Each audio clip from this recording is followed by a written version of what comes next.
बहुत सारे लोग ये पूछना चाहते हैं कि मुझे कौन-सा फाइनेंशियल एडवाइज़र लेना चाहिए और क्या मेरे पास एक फाइनेंशियल एडवाइज़र होना चाहिए? तो सबसे पहले मैं आपको कुछ बता देता हूँ कि फाइनेंशियल एडवाइज़र आपको कब चाहिए और फाइनेंशियल एडवाइज़र आपका कैसा होना चाहिए। फाइनेंशियल एडवाइज़र जैसा ही आप अपनी इनकम शुरू करें, you should have financial adviser. अब नॉर्मली फाइनेंशियल एडवाइजर ये हमारे माँ-बाप होते हैं। अब माँ-बाप मेरे हिसाब से इंडियन कॉन्टेक्स्ट में अगर देखा जाए, तो एक मिडल क्लास माँ-बाप एक अच्छा फाइनेंशियल एडवाइजर नहीं होता। नो, वो ज़्यादा से ज़्यादा सेफ्टी सिखा सकता है, पर वो इन्फ्लेशन को कैसे बीट करना है, कैसे अपॉर्च्युनिटीज़ को देखना है, वो एडवाइस नहीं दे सकता आपको। ना ही उसके पास फाइनेंशियल अवेयरनेस होती है। होती तो वो खुद रिच हो जाते। आई एम सॉरी कई माँ-बाप को ये बुरा लगेगा बट दैट्स द ट्रुथ। तो फाइनेंशियल एडवाइजर आपको अपनी पहली इनकम से ही चाहिए। मैं 30 का हो जाऊंगा, शादी कर लूंगा, ये सब नहीं। This is my advice to all of you. Okay.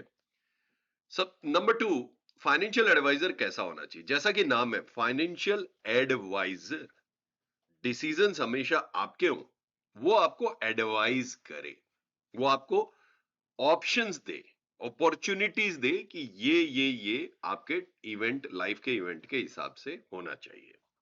वो पुशी ना हो कि आपको ये प्रोडक्ट ही लेना है। Because remember he is a financial adviser. जैसे कि एक हेल्थ एडवाइजर होता है, हेल्थ पे एडवाइस देता है, he is a financial adviser and decision आप ही का होना चाहिए। फाइनेंशियल एडवाइजर को आप उसकी एडवाइस का फीस बेस पे रखें, वो बेहतर होगा रेदर देन वो कमीशन पे काम करे।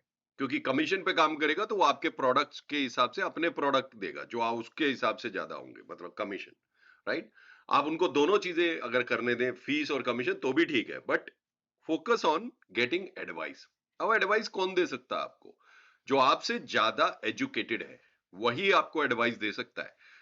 इतना कॉम्प्लिकेटेड नहीं है मनी मैटर्स। हाँ, इंडिया में अमेरिका की तरह बहुत सारे प्रोडक्ट्स हैं, बट आपका फाइनेंशियल एडवाइजर अच्छा एजुकेटेड होना चाहिए।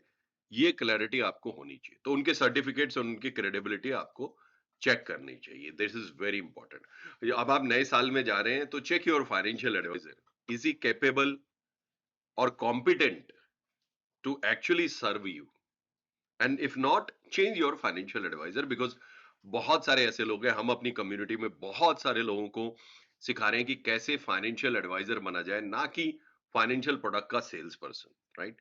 सो if you want more advice you can comment on our this video. Our team में से जो बेस्ट फाइनेंशियल एडवाइजर है, they will get in touch with you.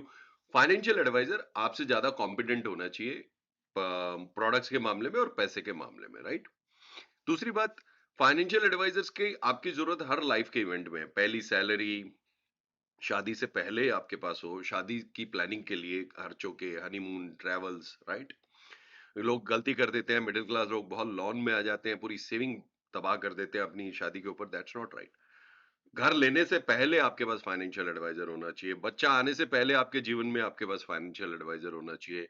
नहीं है तो फिर बच्चा जब आ गया तब फाइनेंशियल एडवाइजर अपने जीवन में लाइए। और बार बार फाइनेंशियल एडवाइजर चेंज मत कीजिए। एक बार एक कॉम्पिटेंसी देखकर, उनकी क्रेडिबिलिटी देखकर, वो देख के कि क्या वो अपग्रेड होते हैं या नहीं, और रेंज ऑफ प्रोडक्ट्स उनके पास क्या है। राइट। और रिमेंबर, द एंड डिसीजन आपका होना चाहिए। अगर वो आपसे फ्रस्ट्रेट हो जाता है फाइनेंशियल एडवाइजर की, यार आप तो डिसीजन नहीं ले रहे हो या आप कुछ और ले रहे हो, तो वो सही नहीं है। That is not a right financial adviser for you. Because imagine, अगर आपको कोई हेल्थ में एडवाइस कर रहा है और वो आपसे फ्रस्ट्रेट हो जाता है कि यार आप तो ये डिसीजन नहीं ले रहे या डाइट पे कंट्रोल नहीं कर रहे, तो इज ये right advisor for you? He should care for you और he should care for your money. Because अगर आप सफल होंगे तो ऑटोमेटिकली उनकी फीस जो है वो बढ़ेगी। This should be the structure and relationship you should have. Financial adviser lifelong का एक रिलेशनशिप आपका होना चाहिए, है ना? It should not be any ordinary person. I would say it can not be an agent. आपका financial adviser वास्तव में एक फाइनेंशियल एडवाइजर होना चाहिए। 2025 के लिए इस इंडस्ट्री में काम करते हुए मैं आपके लिए सबसे बेस्ट सलाह यही दे सकता हूं। अगर आप मेरे चैनल में हैं और आप खुद अपना फाइनेंशियल प्लानिंग करते हैं और या अपनी फाइनेंशियल प्लानिंग के डिसीजंस लेते हैं, do definitely choose right financial adviser. And we are on a mission to make in India at least 1 lakh people a good financial advisor. Happy New Year.